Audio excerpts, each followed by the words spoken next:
अपनी रोज़मर्रा की ज़िंदगी की कश्मकश में दौड़ती भागती औरत सुबह 5 बजे उठी और लग गई काम पर। शायद मशीन है। सुबह की चाय, नाश्ता, बच्चों का टिफ़िन, दोपहर का खाना।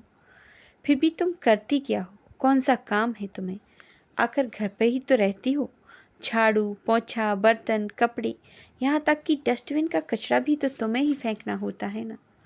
घर के हर बड़े से बड़े काम से लेकर छोटी से छोटी चीज़ तक सबके लिए हाजिर रहना।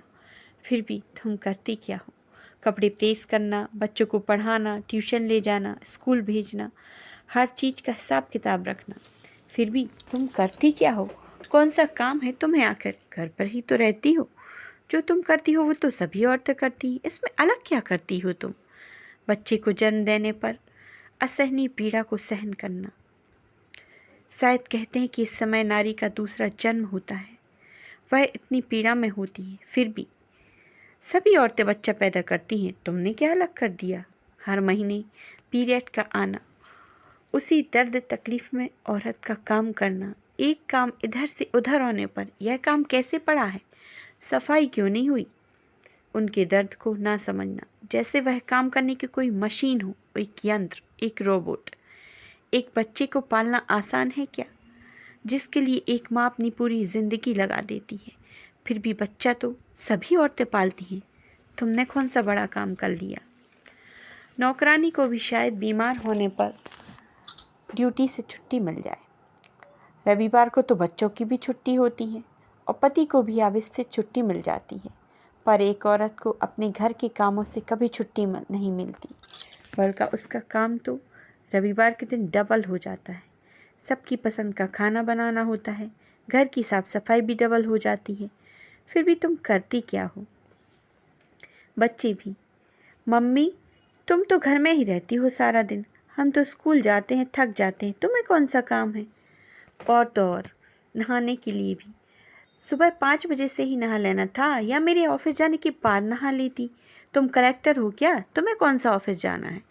इन तानों और खुद के सवालों और कसमकस में जूझती औरत, उसने खुद से पूछा। इन रिश्तों के लिए उसने अपनी काबिलियत दांव पे लगा दी। उसने अपने आप को खो दिया। उसे आखिर अब अक्ल आई कि त्याग वहाँ करो जहाँ उस त्याग का सम्मान हो, जहाँ उसके त्याग का मोल हो। जहाँ उसके त्याग का मोल ना हो वहाँ उसे त्याग नहीं करना चाहिए। उसने सोचा वह जी जान ही क्यों न लगा दे, लेकिन उसके घर के कामों की कीमत केवल शून्य है। किसी को उसकी कदर नहीं। अब उसे बाहर निकलना होगा, खुद की एक नई पहचान बनानी होगी, बताना होगा कि मैं क्या हूँ, तभी उसकी कदर होगी। किसी ने नहीं सोचा कि जब उसने अपने सपनों के बारे में नहीं सोचा, तभी उसकी पत्नी के सपनों को ऊंचाइयां मिली।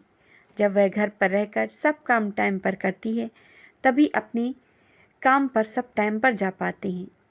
एक पुरुष को बाहर जाने लायक औरत ही बनाती है।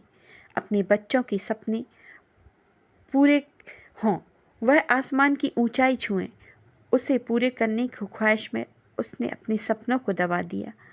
पर किसी ने उसके बारे में नहीं सोचा। आखिर तब उसने तय कर लिया कि अब उसे बाहर निकलना होगा अपनी एक नई पहचान के साथ, और उसे अपने वजूद को कायम रखना होगा, पर घर या परिवार को छोड़कर नहीं, बल्कि उसको साथ लेकर। और उसे अपने बारे में भी सोचना होगा, एक नई पहचान बनानी होगी। नारी शक्ति है, वह सर्वसमर्थ है। वही तो झांसी की रानी है, जो घर और राज्य दोनों पर राज कर सकती है, सब संभाल सकती है। मुझे फख्र है कि मैं एक औरत हूँ, और वही मेरी पहचान है, वही मेरा वजूद है।